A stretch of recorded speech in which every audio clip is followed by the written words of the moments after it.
Say good evening to everyone, and thank you, Tracy, for doing this. This is really a treat. She's here to talk about her latest book, Make Space for Happiness. Before we start, I'd like to thank the friends of the Darien Library who make these programs possible. I'd also like to thank Barrett's Books, who have both of Tracy's books on the shelf, and they'll be there tomorrow morning or they'll be there tonight on the website. Now, let me tell you a little bit about Tracy. Tracy McCubbin is the founder of dClutterfly.com, a home organizational service based in California.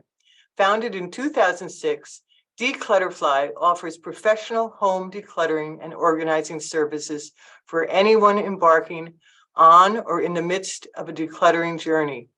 She is the author of Making Space Clutter-Free, the last book on decluttering you'll ever need, and her latest book, Make Space for Happiness, How to Stop Attracting Clutter and Start Magnetizing the Life You Want. She is a regularly featured expert in the media, including the Washington Post, the Wall Street Journal, Goop, Home and Family, Real Simple, mindbodygreen, NBC, and other California affiliates. She lives in Los Angeles, and she knows where her keys are, and that's where she's joining us from tonight. Hello to everyone. I'm so happy to be here. I am just so happy to be here. Thank you to Darien Public Library for having me. Before we hopped on, I was telling Kathleen that public libraries are very dear to my heart. I had raised by a single mom who worked, and I spent a lot of time at the Davis, California Community Library. So thank you. And just a little side note, oftentimes, and I don't know if this library has it, they do have a Friends of the Library that holds annual book sales. So it's a great place to donate your books if you're going to do a little book decluttering, which I know is hard for everybody. So as Kathleen said, I'm going to launch into this, and then we're going to manage the questions and save them all for the end. So I won't be seeing them, but please put your questions in. Kathleen's going to take notes and give them to me later. So perfect. So this is me, Tracy McCubbin, and this is one of my favorite quotes. At the end of our lives, we are the sum of our experiences, not the weight of our stuff. We are the sum of our experiences, not the weight of our stuff. I was talking to somebody today, and we were talking about grandparents overbuying for their children. And, how do you stop that? And overbuying for their grandchildren, and how do you stop that? And I was reminded, I was saying to this person that, when I think back on my grandparents, who I was very, very close to, I don't remember a single gift, except for the car, my first car that my grandpa helped me buy. But I don't remember a single gift that they gave to me. But I remember cooking with my grandmothers and learning to sew with my grandmothers, and being having them be a part of my life and the experiences. So my whole point of view, my reason for writing both my books, the work I do with clients, the seminars that I hold, is this, based on this idea. It's not about perfection. It's not about your house looking perfect. It's not about, perfectly rainbow colored bookshelves. It's not about bins. It's about the fact that your home is a tool. Your home is a tool that supports you. So do you feel rested when you wake up in the morning because you were able to sleep in your bed and get a good night's sleep? Are you able to cook healthy meals because your kitchen counters are clear enough that you can make healthy food? The reason that we are decluttered and the reason that we are organized is so that our homes support us. They should be restful, they should nourish us, they should support us, and they should be shareable. If you want to share them, you should be able to have people over to fill them with love and joy. So understand that everything that I talk about from here forward is exactly that. That's the goal for our homes. Not about it looking perfect, but it supporting us. So this is obviously an extreme case. This was a job that we did in the middle of the pandemic, actually. And, I think this really signifies how easy it is to get out of control. Like, you just are buying. This woman was isolated and just shopping and shopping and crafting supplies and shopping. And it can get like this pretty easy. I also want to point something out, and this is very valuable for people. I am the child of a hoarder. I have grown up with a parent who is an extreme hoarder. So I have a lot of information about hoarding disorder. That's not going to be what I talk about today. If you have questions about it at the end, I can definitely address it. If it's something that you're worried about, please reach out to me, email me. We can have a different conversation. But really, this is about, our garden variety clutter, our acquisition, all that. So I just wanted people to know that.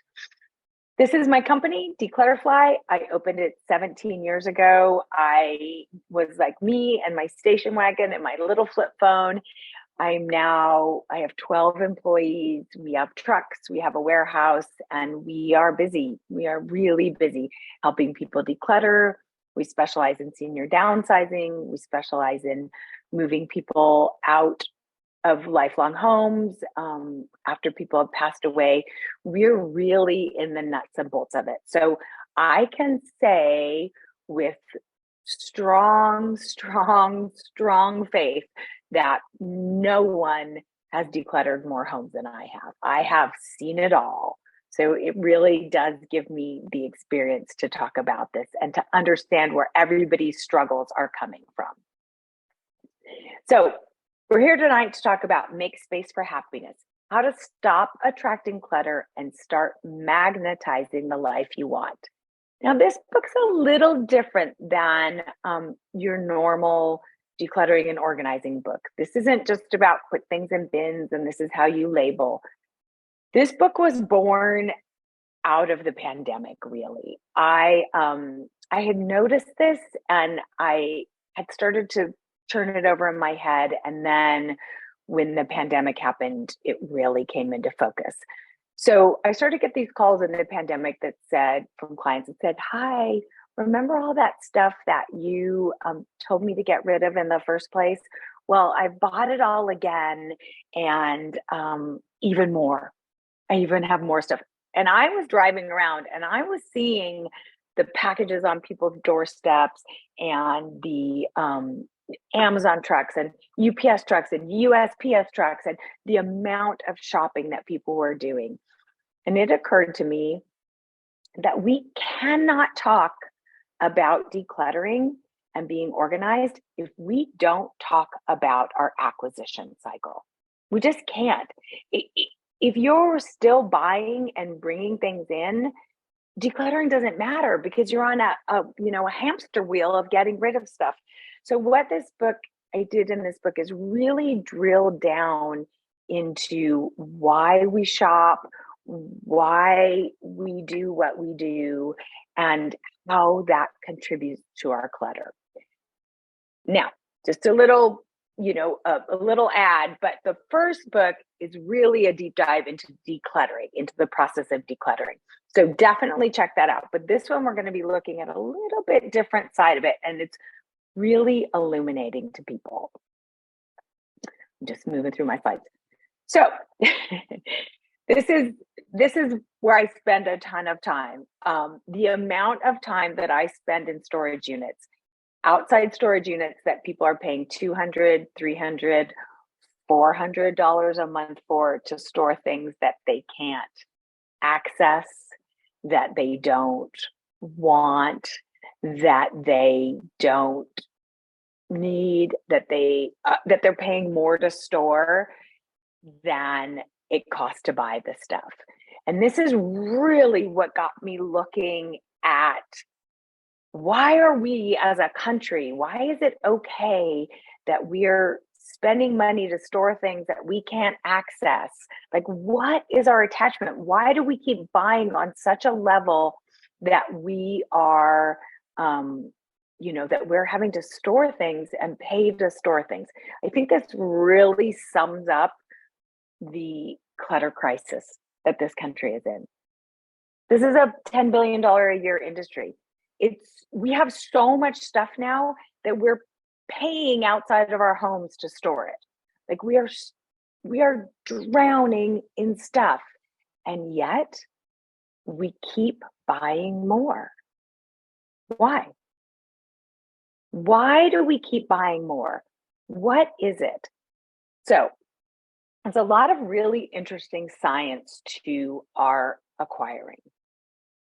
One is that, pre sort of World War II, as kind of that period of time came over, there was the advent of the middle class. So it used to be sort of lower class and upper class, and the upper class had all the things, and the lower class, that just had the tools. And then the middle class came along, and all of a sudden, collecting Yadro, collecting precious moments, collecting Hummels, collecting those kinds of things were a way to show your prosperity. So it was a shift, a sea change in how much stuff we started to collect to show that we worked hard and we had money and we could buy things. That was one thing that happened. Another thing that happened was manufacturing went overseas. And so all of a sudden, stuff became very, very inexpensive, like super cheap. And so it got easier to buy. We're like, well, I can buy this and this throw pillow and this thing. We had access to stuff that we never had. When I look back on my life, I'm 57.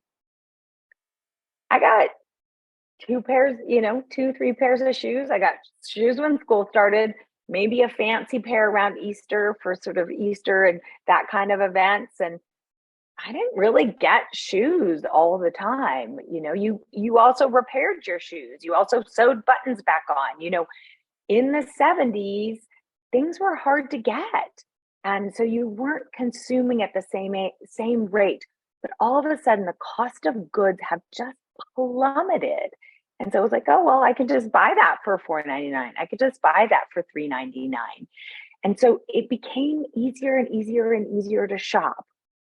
Then, one of the really interesting things about acquiring and shopping, and this, applies to buying, this applies to collectors, is the idea that, so when we were nomadic, when we were true hunters and gatherers, when we were out in the wild and we encountered a pear tree or we encountered a rabbit, we got a hit of dopamine telling us to take that stuff and dry the fruit for the winter and skin the rabbit for its fur and eat the meat. And we were encouraged to do that by our biology with a hit of dopamine. Well, we haven't evolved out of that. So we still get that hit of dopamine when we shop, right? We still get a hit of dopamine. It doesn't last very long.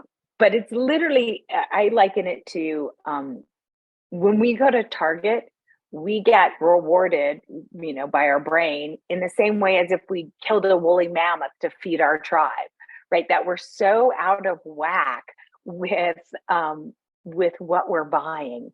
And the other thing about these dopamine hits is they don't last very long.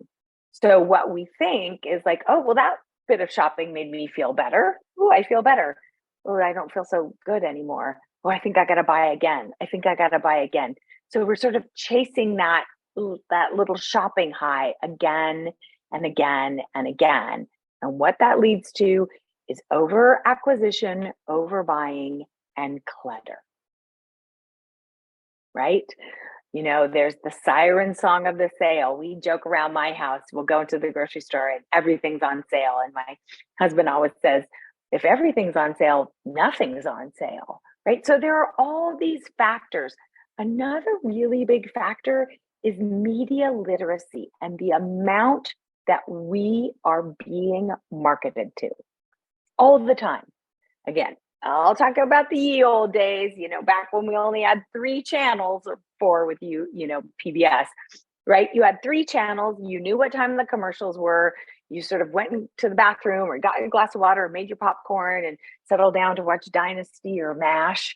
But now we're being marketed to 24 hours a day, 24 hours a day. Instagram, Facebook, Google alerts, everything's telling us to buy. And we've lost our media literacy. We've lost our fact checking. We've lost, do I really need this? Do I really want this? It's so easy to shop right now. I mean, again, remember the days when you used to have to put pants on and go to the store? Now you can shop naked on your couch. It's so easy. So it's no wonder that we're drowning in stuff. That's what I want people to understand, that it's kind of all working against us, right? Consumer goods got cheap. We get these hits of dopamine. Stuff is so easy to buy. Like, we're really sort of at a disadvantage. So I want people to kind of understand that that's why so much stuff is coming in, and then coupled with the fact that it's really hard to let go of once it's in here. I paid good money for it. I might need it again, right? That once it gets in the house, it gets its little clutter claws in, and it's very, very difficult to let go of. So before everybody beats themselves up, understand that it was a slippery slope that got us here, and we're all faced with it. We're all drowning in stuff. All of us.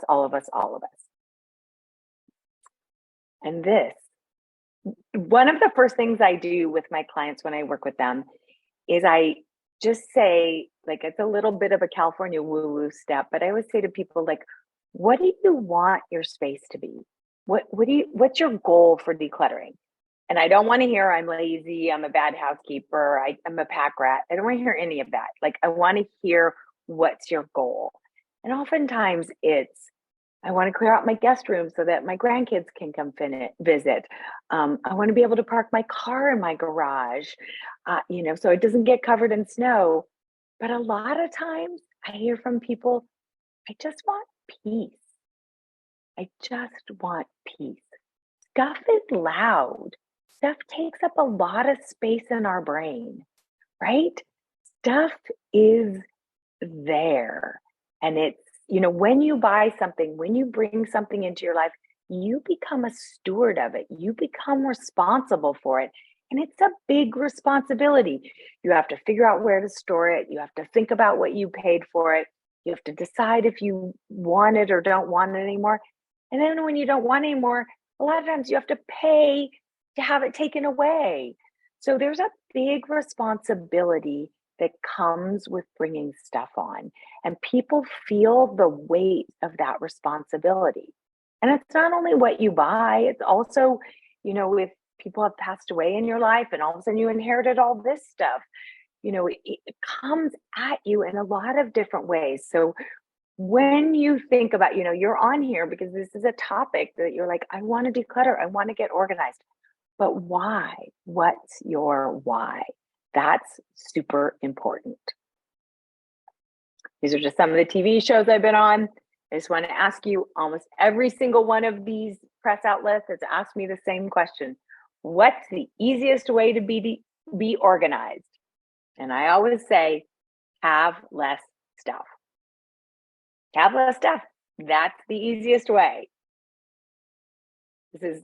We deal with so much stuff in my company that I eventually had to buy a 17-foot moving truck, and we fill it up every day on jobs. So understand that you're not alone. Understand that everybody is facing this, right? Everybody's going through this. Again, it's an epidemic. Okay, so this is great. This is the meat of what this book is about. This is the meat of the acquisition that leads to clutter.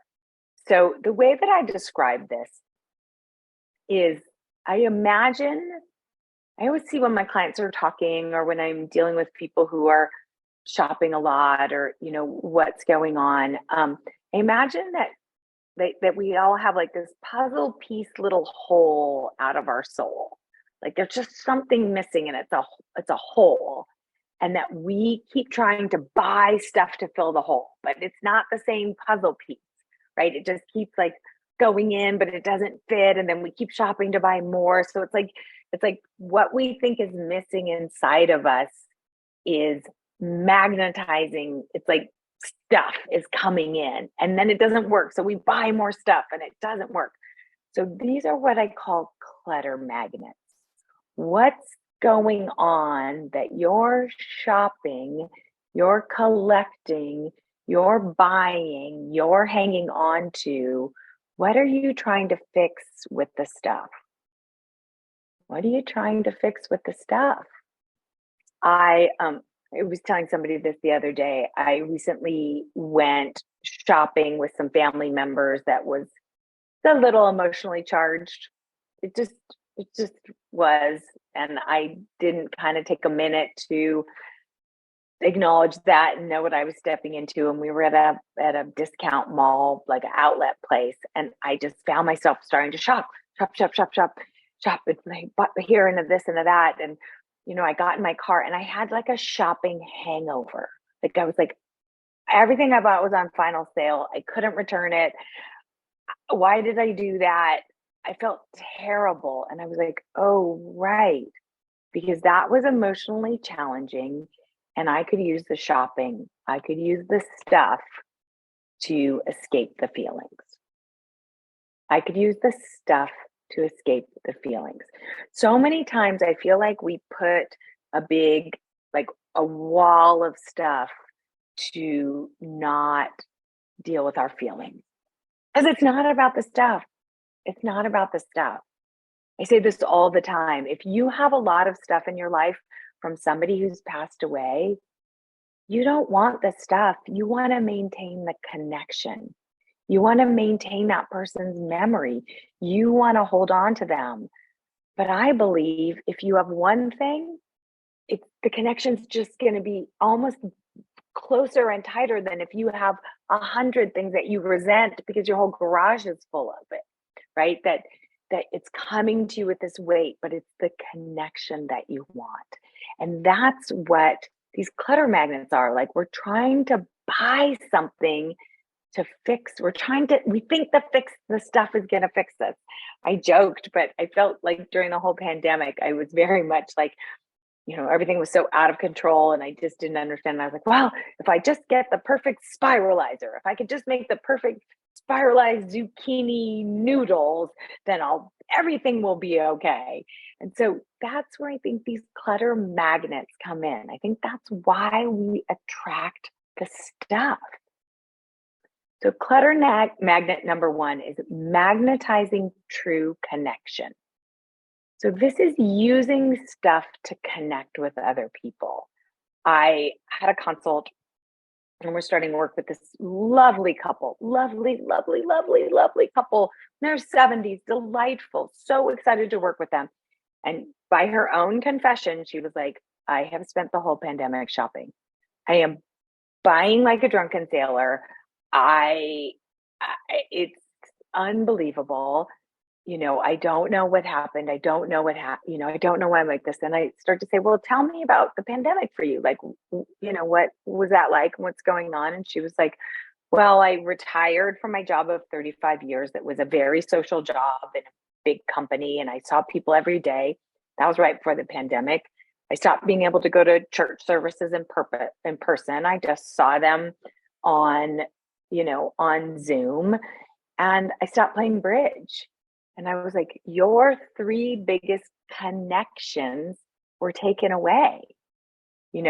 All the studies on longevity, we all know this, all the studies on longevity have shown that people who have close friendships and relationships live longer, that's a added benefit, health benefit to us. So what's happening is when those connections got taken away, we start shopping. We start going to the store and getting a relationship with the shopkeeper, buying online, we're trying to find that connection. And so the thing I want people to think about is how can you find that connection without shopping? Like, if you're having those feelings, can you call a friend and say, I want to take a walk? Can you, go volunteer? Can you do something else that's not transactional to make that connection? Because again, at the end of the day, it's not the stuff. I have people do this exercise in the book where I have you imagine a person that you've lost and, a person that you missed. I always think of my grandmother, and I have you say, like, what would you do? What would you spend your day doing with that person if you got them back for one day? They came back for one day. No one so far has said, oh, I'd take them to the 99-cent store. We'd run down to the mall. It's like, I would sit my grandmother down at the kitchen table and make her a cup of tea and talk to her and ask her the questions that passed me by. I would connect with her that way, not by shopping. So this is a big one. This is a really big one that people mistake consuming for connecting. Clutter magnet number 2, magnetizing strong self-confidence. Any product that you see that has anti-aging stamped on it, right here, that we are going to get our self-confidence from the right face cream, the right clothes, that the confidence comes from outside of us, that we're being marketed to tell us that if we just, if it's just the right hair thing or just the right mascara, that we will feel confident. And this is especially targeted towards women, that somehow aging is bad, and that, I'm proud of where I am. 57, it's amazing. I also joke that, I don't want to be anti-aging, because the alternative to anti-aging is, not being here at all. So I think that, when we look for our confidence in a bottle or a jar, it's not gonna last. Our confidence comes from what we've done in this world, right? What the accomplishment that we've made and how we've helped other people. I was at a funeral yesterday for a beloved client of mine who passed away at 94, and just she was magic. And I've been working with her almost since I opened my business, and moved her and downsized her and helped her when her husband passed away. And it was and at one point she had 5 houses and, lived a very sort of fancy life.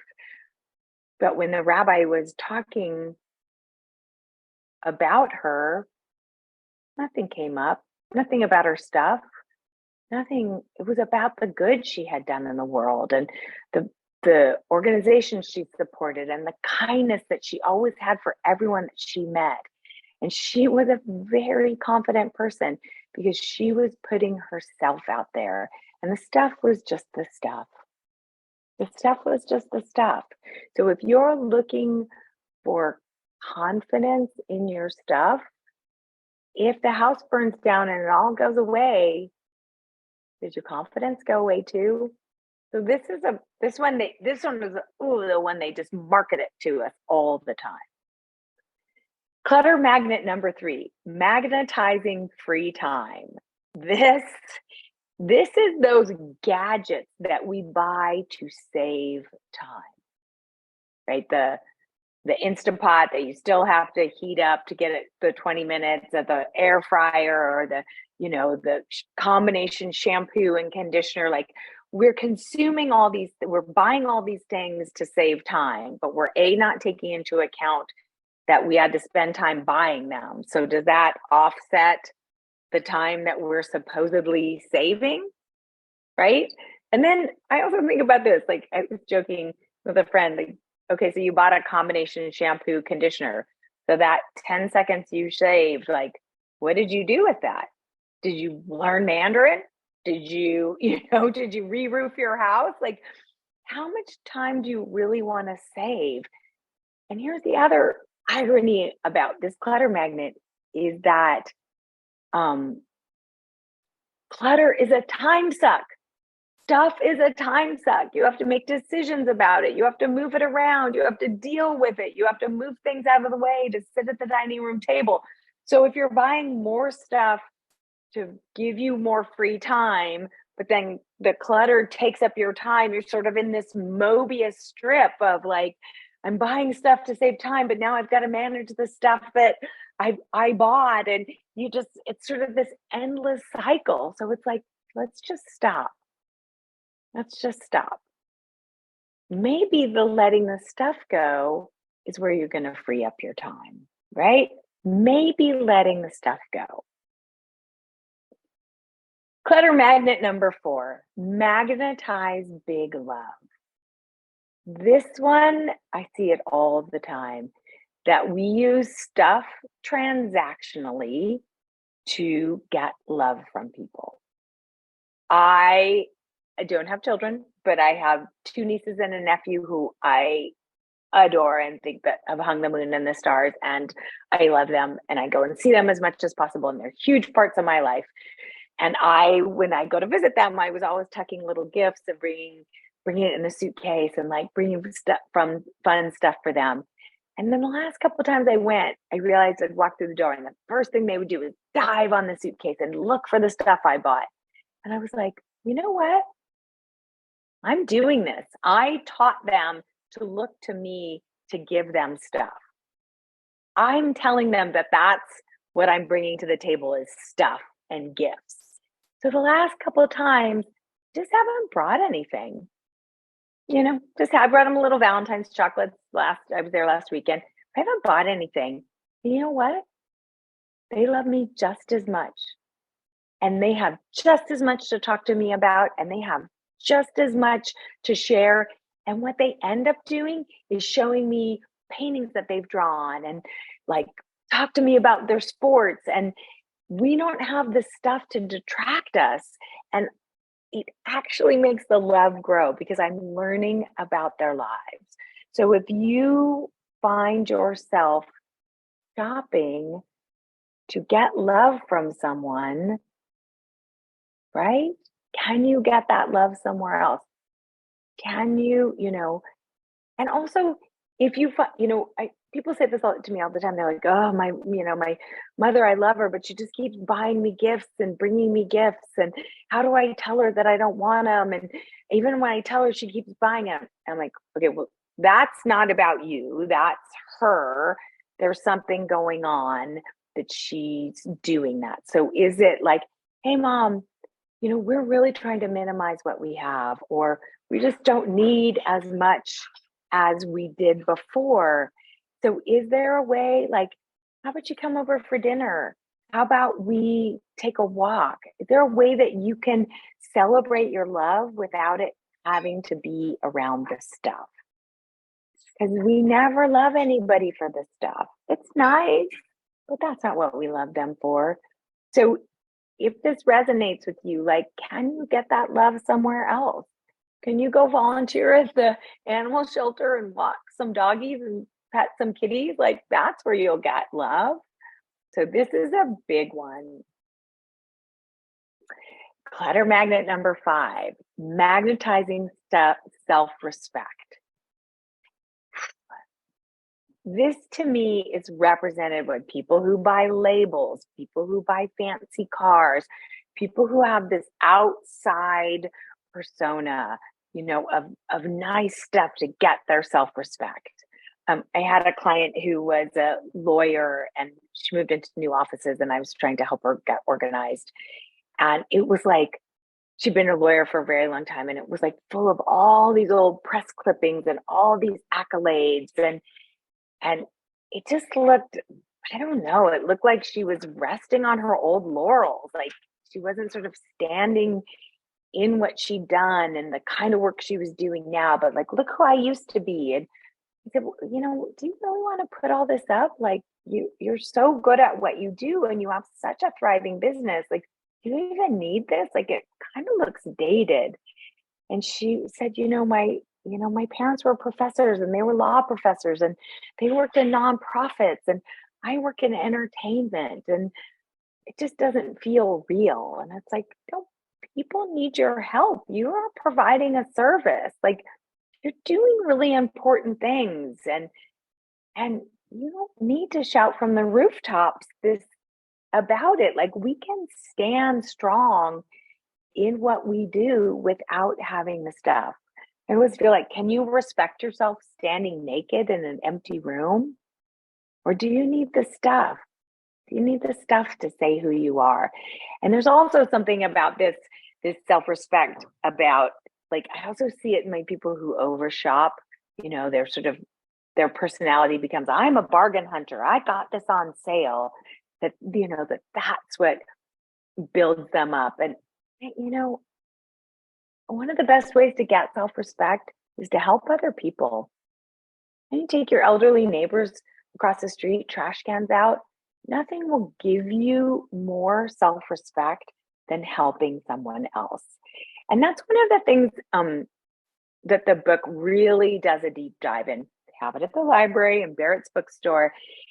Not only do I help you identify these clutter magnets, but I also give you ways that aren't consuming and buying to find the same stuff, right? How do you get self-respect? How do you find true connection? How do you, this is really interesting. So there was a study done, and I believe at Harvard, and they found that when you write a handwritten thank you note to someone, you increase your personal dopamine for 30 days. For 30 days, you feel a little bit better for writing a thank you. Talk about respecting yourself. I mean, first of all, I'm a big fan of thank you notes because it lets the people know that the gift arrived and it acknowledges it. So there's that, right? I think that's an important step. But the act of writing down gratitude helps raise your own dopamine. That seems like such a better thing than buying a purse with a logo on it to feel better about yourself. Like, look, I got a Louis Vuitton. You know, get them knocked off on Canal Street. It's just, where does your self-respect come from? Clutter magnet number 6. A minute, take some water. Magnetize your real purpose. This is so interesting because I really see, first of all, I'm just going to say this. Not everybody needs a side hustle.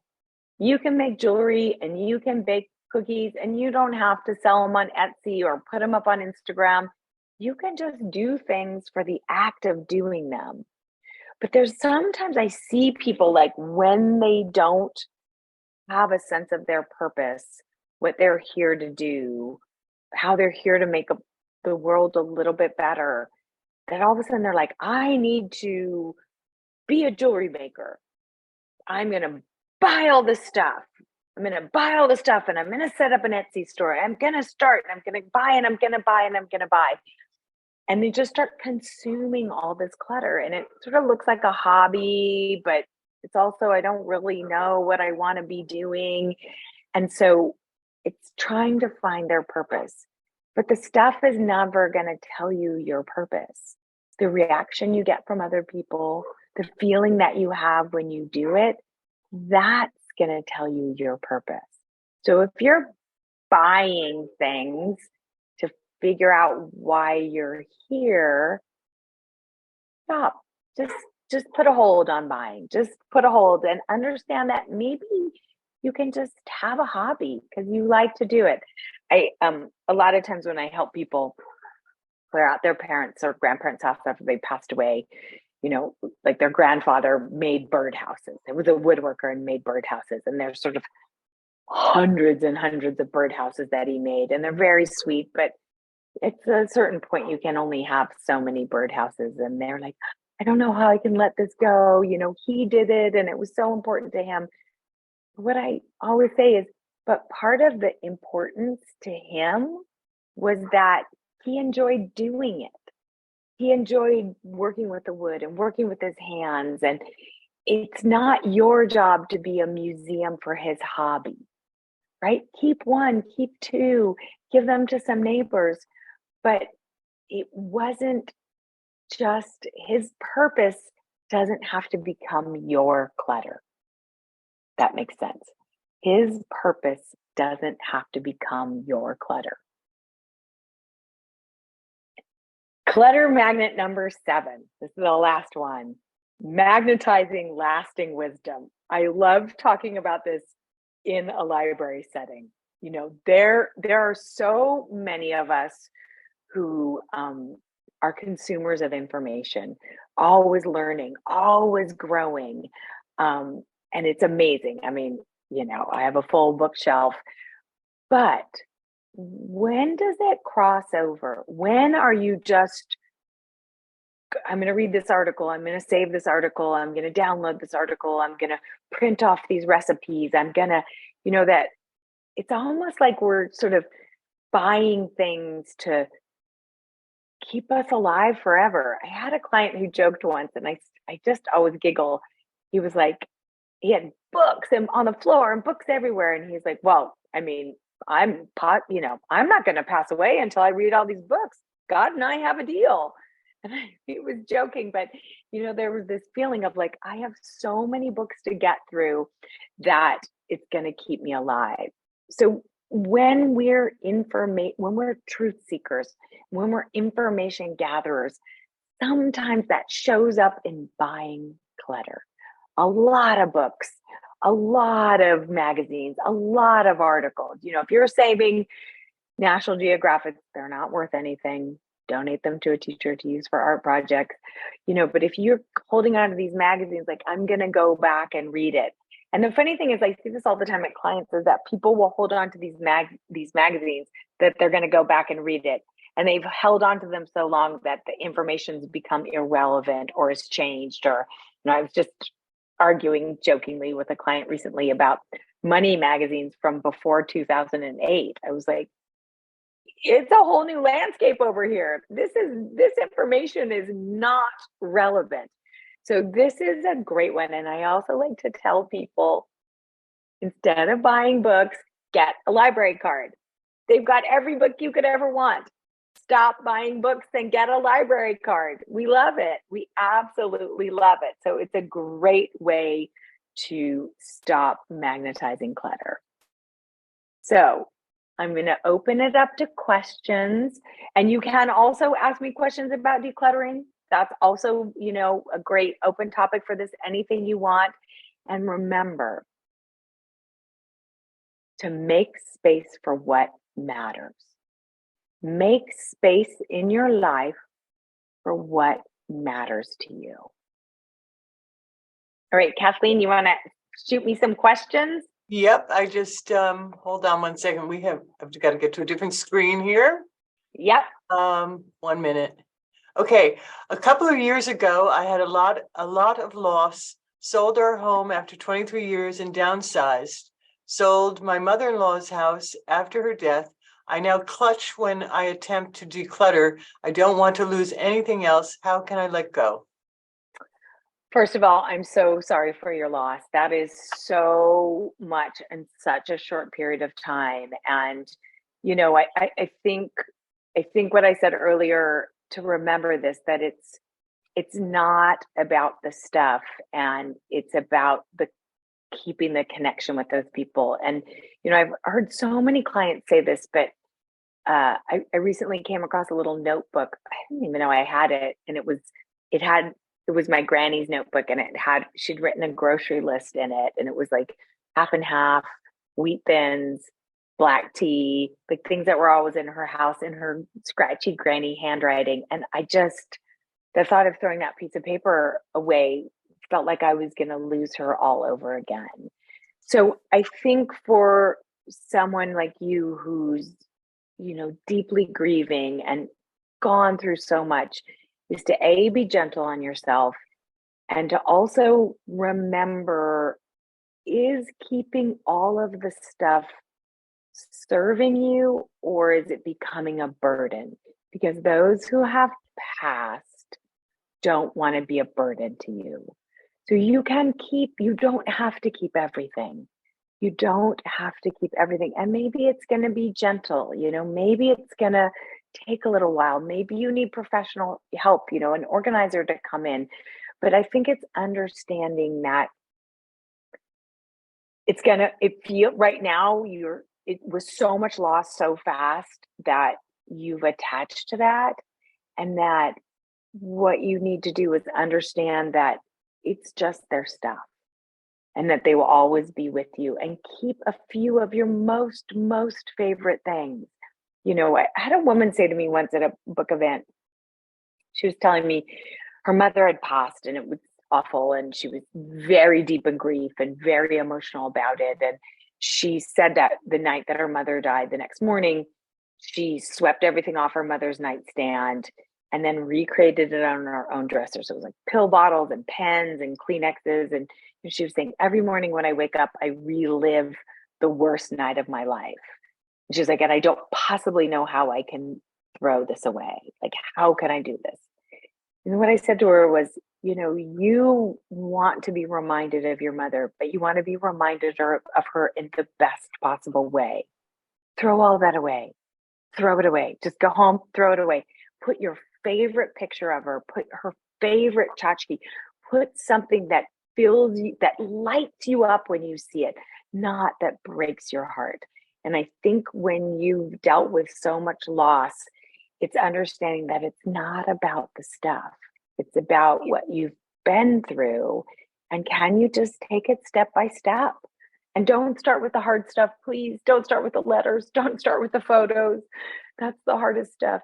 Start with the easier stuff and gently start to let go. And you'll realize that it's not about the stuff.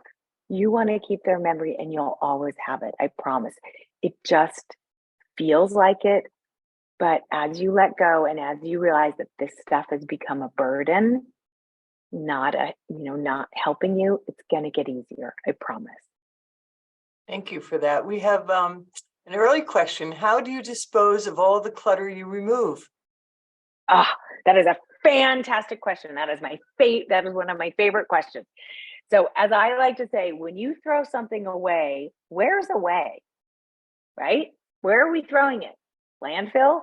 So this is one of the things that my company does that's a great service to people, is that we take everything. I now have a warehouse and we separate it and we donate as much as possible. We recycle as much as possible. We donate as much as possible. And we very fine grain. Like, we have a nonprofit that uses crafts. So we get all our crafts to them.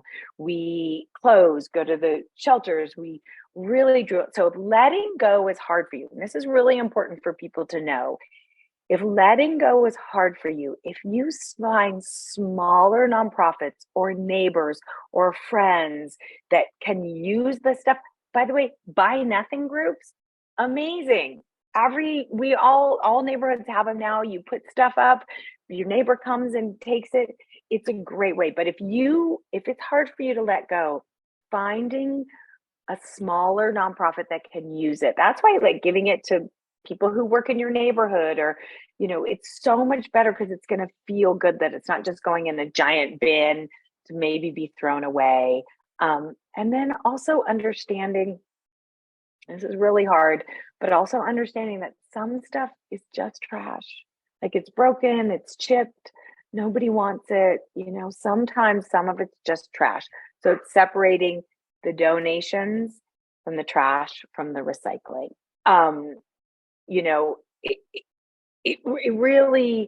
It's just finding those places.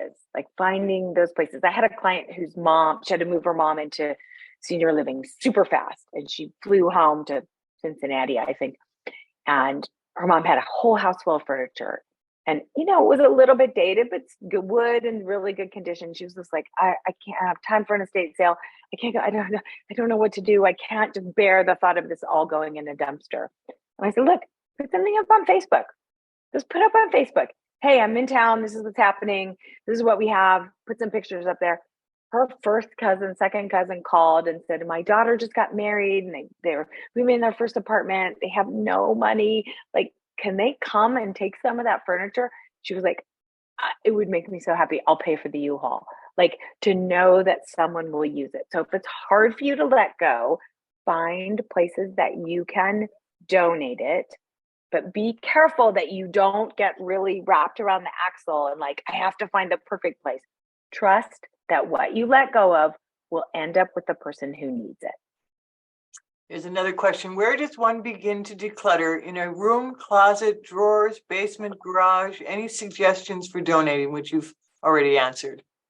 Yeah. So one thing that people can do, if this is okay, if you go on my website, which is tracymccubbin.com, and you sign up for my email list, I have a downloadable PDF that I will email to you that's 25 things you can declutter in under 5 minutes.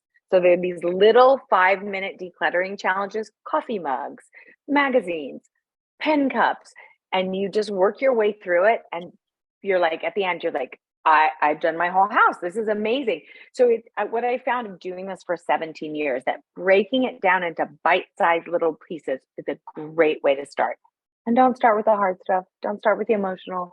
Start with things that are easy. And this list is super, super helpful. So if you want to sign up for that, but also in my first book, Making Space Clutter-Free, I do have a whole work plan. So I'll take you room by room and kind of guide you through every room. So there's a couple different options. My downloadable PDF of 25 things you can declutter in under 5 minutes. Each one's 5 minutes. It's not 25 things in 5 minutes. And then also the first book, which we know the library has. Someone asked if this program was being recorded, and yes, it is, and it would probably be available in maybe 4 or 5 days. They have to edit it. So you can look for it on the YouTube channel of the library. Any suggestions for organizing files of important papers, taxes, etc.? Yes. Oh, I've lots. So the first thing is do your due diligence and call your tax preparer and find out exactly how much and what you need to keep. Because paper clutter is caused by over retention. Paper clutter is caused by us keeping more, like we don't know, do I need it? Do I not need it? So first step is call your tax preparer. How many years do I need to go back? What do I actually keep? Just to make it complicated, I'm sure this is going to shock everyone that the IRS has made it complicated, but it used to be 7 years. You kept 7 years of your, you kept your hard tax returns forever, and you kept your supporting documents for 7 years. Now they're saying 3 to 5, but it's all sort of changing. So I'm still telling people 7 years. 7 years, tax returns forever, the supporting documents after 7 years. Okay, another important piece about paperwork and what you keep. Can you get that paper digitally? Do you need, a lot of us straddle the generation of like, you needed the paper. If you didn't have the paper, it was impossible to get it again. But is it financial statements? Can you get, log on and get them online? How far back does, Charles Schwab go? Like, do a little bit of due diligence and know what can you get your hands on digitally, and that will help you let go. I love filing. I have a file cabinet. I have my filing system I've used for 25 years. I am not a minutia filer. I like big categories: auto, health, medical records, big categories, so that I know, okay, insurance. I put all my insurance in one because I'm like, oh, insurance, this is what I think of. I don't put it in auto. Figure out how you process information and make your files based on that, right? If you needed to grab it in a hurry, where would you go to look? The other big thing, and we'll go back to this, biggest cause of paper clutter is over retention. So I can promise you, we have too much. You have too much. So do a pass. I like to take tax time it's already you're doing taxes, which is also terrible. So just do another terrible task. Declutter paperwork. Like when you do your taxes, take time. Like, I don't need this plumbing bill for $75. I don't need this, department store receipt. Like I can let it all go. My favorite is when we declutter, people will have receipts from stores that are long closed, and they're like, do I need to keep this? I was like, I don't know where you're returning that hat from Bonwit Teller from, but maybe. So, but start with your tax preparer. Get the information that you need. It's going to help you so much. We have a question from, let's see, Marianne. I'm an info gatherer. I have books and told my daughter that I'm stuffing money in the books, so she better go through them before she gives them away. God forbid she tosses them. Thank you for your insights.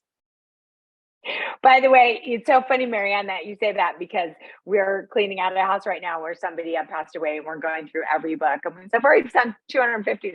So I know I'm the same way. But here's what I think about. I'm just going to say this about donating books. And look, I'm an author, and I want people to buy my book. But I also feel there's something about when I've read something great and I pass it along to somebody else that I feel like I'm sharing something magical. I love sharing books with people.